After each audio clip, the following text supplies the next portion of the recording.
So you're looking to get some more expensive games for your Super Nintendo. I'm hoping we're going to have a list that doesn't have expensive games at some point.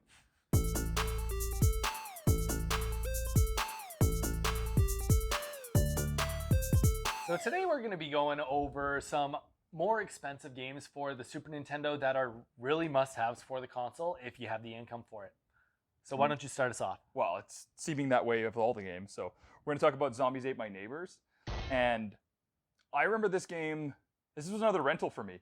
And initially I had watched my brother play it and get frustrated and because it's difficult. Yeah. And it's a nice looking game, but like it kind of looks like the ceiling for entry is low, but it's not. It's very difficult, and it kind of has like a non-linear format where you're running around these like backyards and streets and stuff like that, and rescuing neighbors from zombies and all kinds of different creatures and stuff like that. And it doesn't really hold your hand and tell you where to go, right? So I really thought it was difficult, and now approaching it in my adult life, I was like, this can't be that bad. I'm like, no, it's still very difficult, but it's worth having because it's a lot of fun and it'll keep you there, keep you the challenge still being there and everything, right? Yeah. But like everything else on the Super Nintendo, probably expensive, but worth having.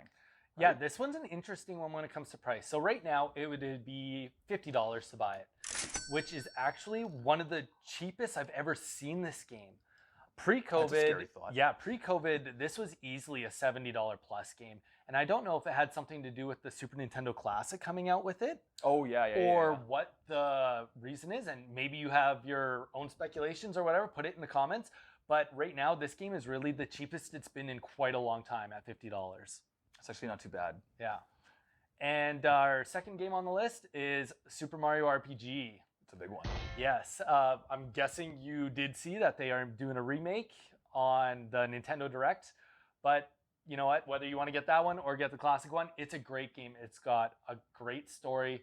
The RPG elements are pretty interactive, especially for when it came out. I was worried that like, because the art style is so good in the first one, I'm like, oh, are they going to mess it up? But like, oh, I don't know. Fingers crossed. Fingers crossed. We talked about what this is going to do to the price of the original too, and like, what's it currently at? Yeah, this is an expensive game. So this is $130 to $150 right now if you want to buy it. That's gone up since I bought it. Yeah.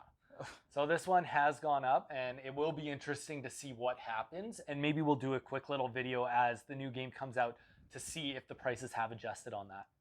Yeah, like, oof. So we'll have to see. We'll have to follow up that up. Right? So next we're going to talk about Contra III. I guess the trend here for my videos I'm talking about is that it's difficult. Because Contra III, this is much harder than... This is a really hard game. This is, like, Contra's always been difficult, but I think I was only able to get past, like, the first couple levels, like, and that's saying something because this game's really hard.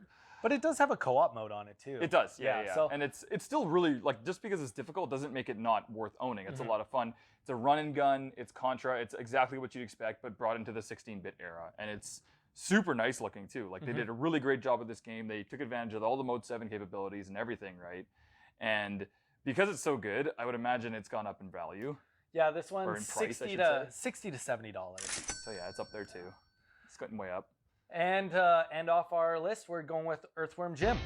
I mean, platformer, and it is a beautiful game. It is. It really is. And it's Earthworm Jim. Like, come on. What more needs to be said, right? Yeah, I mean, they came out with the second one. Also, the second one's great too. Today, we're just mostly going over the first one, and you can expect to spend $50 to $60 on that one. That one too?